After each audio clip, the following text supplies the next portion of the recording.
ये साबित हो चुका है कि ये कंपनी रियल लाइफ इल्यूमिनाटी है, क्योंकि आपकी सभी फेवरेट कंपनी जो आप डेली लाइफ में यूज करते हैं ना, जैसे YouTube, Netflix, Facebook, Google, Microsoft, Apple, इन सभी को ये अकेली कंपनी कंट्रोल करती है। इवन अमेरिकन फेडरल रिजर्व और दूसरी कंट्रीज के सेंट्रल बैंक के रिजर्व्स भी इस कंपनी द्वारा मैनेज किए जाते हैं, जिसके कारण दुनिया की देश की सरकारों को भी अपने देश में कोई बड़ा फैसला लेने से पहले इस कंपनी से परमिशन लेनी पड़ती है। और इस कंपनी को चलाता है एक ऐसा इंसान जो जब चाहे तब किसी कंट्री की इकोनॉमी को गिरा सकता है। इसीलिए Joe Biden, Putin, Modi ji या शी जिनपिंग, सभी वर्ल्ड गवर्नमेंट इस इंसान से डरती है और इनसे अच्छे रिलेशन बनाकर रखती है, क्योंकि दोस्तों इस कंपनी के सबसे बड़े एसेट्स आप और हम हैं। दुनिया का ऑलमोस्ट हर इंसान इस कंपनी के लिए काम करता है और हमारी लाइफ के काफी ज्यादा डिसीजंस इस कंपनी से ही इन्फ्लुएंस होते हैं। सो हेलो गाइस, मैं हूं कौशिक और चलिए शुरू करते हैं आज के इस नए एपिसोड को। 1 अक्टूबर 1999 न्यूयॉर्क स्टॉक एक्सचेंज पर ब्लैक रॉक ने $14 यानी कि ऑलमोस्ट 1100 रुपए की प्राइस पर अपने स्टॉक्स लिस्ट किए थे, जिनकी आज कीमत $790 है, यानी कि 5000% का रिटर्न। लेकिन इस कंपनी ने अपने इन्वेस्टर्स को केवल पैसा ही कमा कर नहीं दिया, बल्कि इस कंपनी की मेजॉरिटी शेयर होल्डर्स ऑटोमेटिकली दुनिया की biggest companies like Amazon, Google, Facebook, Apple, Netflix के भी one of the biggest share holder बन गए। और इसी के साथ इन लोगों को मिली एक स्पेशल पावर, एक ऐसे कंपनी के बोर्ड में जगह जो कंपनी इस दुनिया के बड़े बड़े बिजनेसमैन से लेकर गवर्नमेंट और आपको भी कंट्रोल कर रही है, जिनके एसेट्स कोई प्रोडक्ट नहीं बल्कि कंट्रीज एंड इवन कॉन्टिनेंट्स हैं, जिनमें रहने वाले लोग इनके लिए हर रोज मेहनत से काम करके अपनी कमाई का हिस्सा इन्हें देते हैं। और इन कंट्रीज में एक नाम भारत का भी आता है।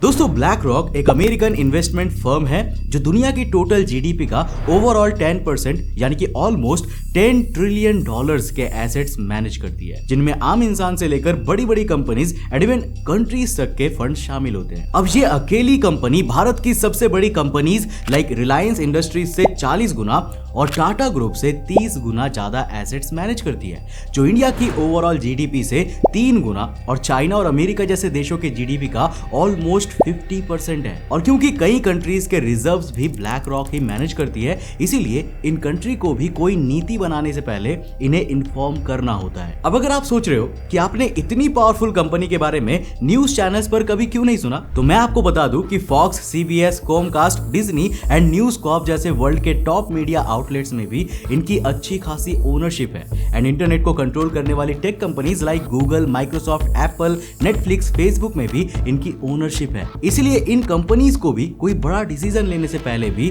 ब्लैक रॉक से परमिशन लेना होता है। In short, black rock control करती है कि ये चैनल्स क्या रिपोर्ट करेंगे, इंटरनेट के सर्च रिजल्ट्स में क्या दिखेगा, और इसीलिए ये मेक श्योर भी करते हैं कि उनमें इनके बारे में इंफॉर्मेशन ना हो या फिर ना के बराबर हो। अब ब्लैक रॉक को इतना बड़ा बनाने के पीछे हाथ है इस जीनियस इंसान का, जिनका नाम है लैरी फिंक, जिन्होंने केवल 35 साल पहले एस्टैब्लिश इस कंपनी को $5 मिलियन की वैल्यूएशन से $10 ट्रिलियन तक पहुंचा दिया है। पर आखिर उन्होंने ऐसा कैसे किया?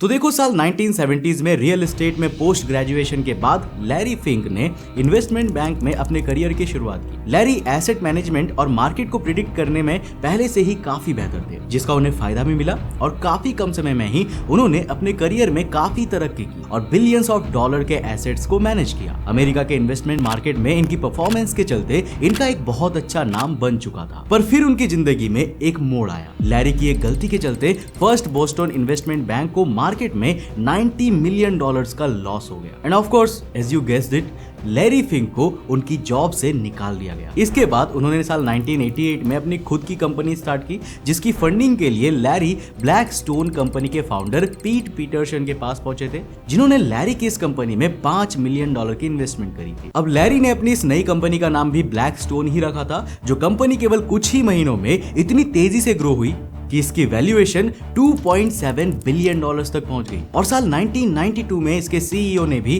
कंपनी का नाम बदलकर ब्लैक रॉक कर दिया और कुछ ही सालों में ये कंपनी गवर्नमेंट के बड़े बड़े पेंशन फंड्स को मैनेज करने लगी। अब साल 1994 आने तक कंपनी की ग्रोथ अनइमेजिनेबल लेवल तक बढ़ चुकी थी और अब ये कंपनी ऑलमोस्ट 54 बिलियन डॉलर के एसेट्स को मैनेज कर रही थी। और जब साल 1999 में ये कंपनी पब्लिक की गई तब ये नंबर बढ़कर 165 बिलियन डॉलर तक पहुंच चुका था और तब से लेकर साल 2010 तक ये धीरे धीरे अपने पोर्टफोलियो में hundreds of billions of dollars add करती रही और साल 2014 तक ये अकेली कंपनी ऑलमोस्ट 4 ट्रिलियन डॉलर्स के एसेट्स को मैनेज कर रही थी, जो नंबर साल 2021 तक बढ़कर 10 ट्रिलियन डॉलर तक पहुंच गया। यानी अमेरिका की जीडीपी का ऑलमोस्ट 40% एसेट्स केवल ये कंपनी ही मैनेज करती है, जिसने लैरी फिंक को अमेरिका ही नहीं बल्कि दुनिया भर में एक पहचान और ब्लैक रॉक के दम पर कई कंट्रीज की गवर्नमेंट एंड कंपनी को कंट्रोल करने की ताकत दे दी। और दोस्तों, इस ताकत का ही असर है जिसके चलते पॉलिटिक्स में कोई बड़ा नाम ना होने के बावजूद लैरी फिंक को American foreign relations and world economic forum के बोर्ड्स ऑफ द काउंसिल में भी सीट दी गई है, जहां इनकी मुलाकात दुनिया के कई बड़े बिजनेसमैन एंड पॉलिटिशियंस से होती रहती है और हर कोई फिंक से अच्छे रिलेशन बनाकर रखता है। अब चाहे वो जो बाइडेन हो, प्राइम मिनिस्टर मोदी हो या फिर चाइनीज प्रेसिडेंट सी जिनपिंग हो। Now for example we know कि अमेरिका चाइना के रिलेशंस कितने खराब है, खासकर टेक्नोलॉजी में, क्योंकि चाइना गूगल, यूट्यूब, फेसबुक जैसे अमेरिकन कंपनी को कभी भी अपनी कंट्री में एंट्री नहीं देता। पर ब्लैक रॉक ऑफिशियली ऐसी पहली ग्लोबल एसेट मैनेजर है जिसे चाइना में एंट्री भी मिली है एंड चाइना के म्यूचुअल फंड्स को मैनेज करने का कॉन्ट्रैक्ट भी दिया गया है। और यहाँ तक कि इससे भी एक स्टेप बढ़ते हुए प्रेसिडेंट सी जिनपिंग ने तो इन्हें चाइनीज कम्युनिस्ट पार्टी फंड्स तक मैनेज करने के लिए दिए हुए हैं। अब जरा सोच कर देखो कि ये कंपनी कितनी ज्यादा ताकत को पोजेस करती है, पर हमेशा से ये कंपनी इतनी ताकतवर नहीं थी। इस कंपनी को इतना ताकतवर बनाने के पीछे हाथ है दुनिया में होने वाले क्राइसिस का।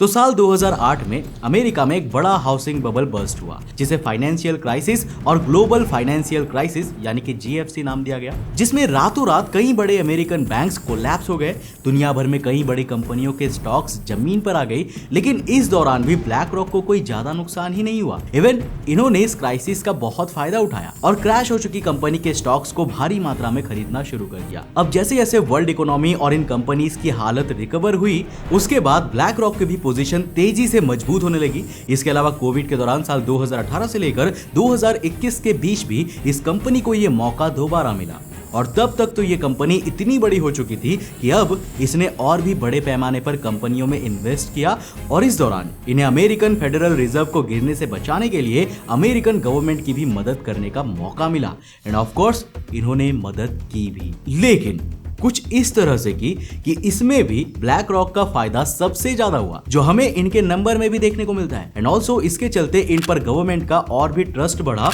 और उनके पास और भी एसेट्स आ गए। बट जैसा कि हमने हर मूवीज में सुना है, with great power comes great responsibility, और हम इतना तो समझ ही चुके हैं कि ब्लैक रॉक पावरफुल तो बहुत है, पर क्या ब्लैक रॉक रिस्पॉन्सिबल है? वेल देखो, ये शो तो करते हैं कि ये काफी रिस्पॉन्सिबल है, लेकिन अंडर द टेबल देखा जाए तो ब्लैक रॉक अपनी पावर का काफी मिसयूज भी करता है। Now let me explain how. तो साल 2004 में यूनाइटेड नेशंस ने कई बिजनेसेस को क्लाइमेट को हार्म करने एंड सस्टेनेबल ग्रोथ को बढ़ावा देने के लिए ESG रेटिंग यानी कि environmental, social and governance score देने का कॉन्सेप्ट प्रपोज किया एंड लोगों से अपील की कि वो किसी भी कंपनी की ESG रेटिंग को चेक करके ही उनमें इन्वेस्ट करें।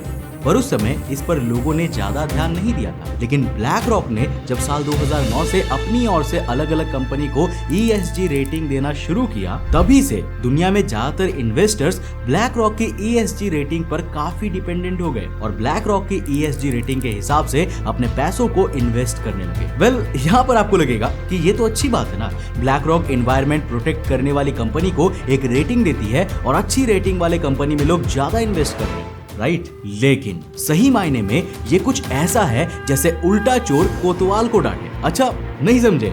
अच्छा चलो एग्जांपल से समझाता हूँ। देखो फॉसिल फ्यूल यूज करने से क्लाइमेट पर बुरा असर पड़ता है, राइट? यानी फॉसिल फ्यूल में इन्वेस्ट करने वाली कंपनी की ESG रेटिंग तो काफी खराब होनी चाहिए। पर क्या आपको पता है कि फॉसिल फ्यूल में सबसे बड़ा इन्वेस्टर कौन है? Black rock. अच्छा अब सेकंड पॉइंट पर आते हैं। तो दुनिया को सबसे ज्यादा नुकसान किस चीज से होता है? जंग से, राइट? यानी हथियार बनाने वाली कंपनी की रेटिंग तो काफी खराब होनी चाहिए। पर major weapon contractor like Lockheed Martin, General Dynamics, Raytheon में one of the biggest investor कौन है? Yes, you guessed it right, BlackRock. Also we know कि दुनिया में सबसे ज्यादा पोल्यूशन फैलाने वाली इंडस्ट्री एविएशन इंडस्ट्री है। लेकिन क्या आपको पता है कि वर्ल्ड्स टॉप 3 एविएशन कंपनी में भी मेजर इन्वेस्टर ब्लैक रॉक ही है। इसके अलावा आपने अमेरिका में होने वाले हथियारों के हिंसा के बारे में तो जरूर सुना ही होगा, जिसे सरकार काफी समय से रोकने की भी कोशिश करती है। एंड ब्लैक रॉक के CEO लैरी फिंक भी इसे कई बार क्रिटिसाइज कर चुके हैं। लेकिन ये बात भी किसी से नहीं छुपी है कि अमेरिका की कुछ सबसे बड़ी gun manufacturing company like Sturm Ruger, Vista Outdoor में ब्लैक रॉक 15 से 16% तक ओनरशिप होल्ड करती है। अब यहाँ हिपोक्रेसी देख रहे हो? समझ रहे हो आप?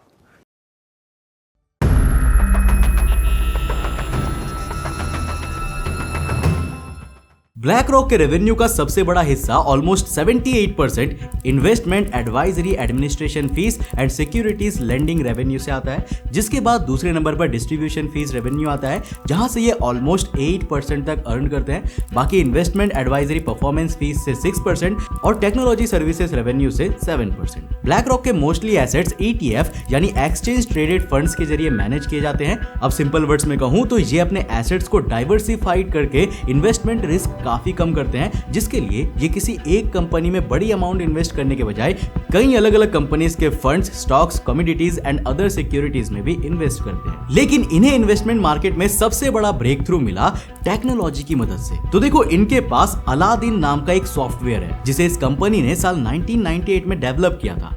इस सॉफ्टवेयर की खासियत यह है कि ये अपने एनालिसिस के थ्रू इन्वेस्टमेंट के फ्यूचर आउटकम्स को प्रिडिक्ट कर सकता है, जिसकी प्रिडिक्शन काफी ज्यादा एक्यूरेट होती है। मतलब सोच के देखो कि अगर आपके पास एक ऐसा सॉफ्टवेयर हो जो आपको बता दे कि कोई कंपनी फ्यूचर में जाकर 1000% की ग्रोथ करने वाली है और आपने उस कंपनी में 10,000 रुपए लगा दिए, तो अब आपके पास कितने पैसे होंगे? कैलकुलेट करके देखो और नीचे कमेंट बॉक्स में लिख के बताओ कि आप कितने पैसे कमा सकते हो। और देखो इस सॉफ्टवेयर के आने से लेकर आज तक ब्लैक रॉक अपने इसी सॉफ्टवेयर के जरिए अपनी मेजर इन्वेस्टमेंट करता है, जिसकी प्रेडिक्शन एंड लैरी फिंक की थिंकिंग ने आज ब्लैक रॉक को इतनी बड़ी कंपनी बनाई है। और जो ब्लैक रॉक आज 10 ट्रिलियन के एसेट्स मैनेज कर रही है ना, उनको लेकर फ्यूचर प्रेडिक्शन तो ऐसी है कि आने वाले कुछ सालों में ही इनका ये नंबर 20 ट्रिलियन तक पहुंच सकता है। यानी इनके पास और फंड्स होंगे दुनिया के अलग अलग कंपनीज एंड गवर्नमेंट को कंट्रोल करने के। इन शॉर्ट, दुनिया में अब मंदी आए या फिर तेजी आए, क्राइसिस आए या पेंडेमिक, हर हालत में ये कंपनी और भी बड़ी बनती ही जाएगी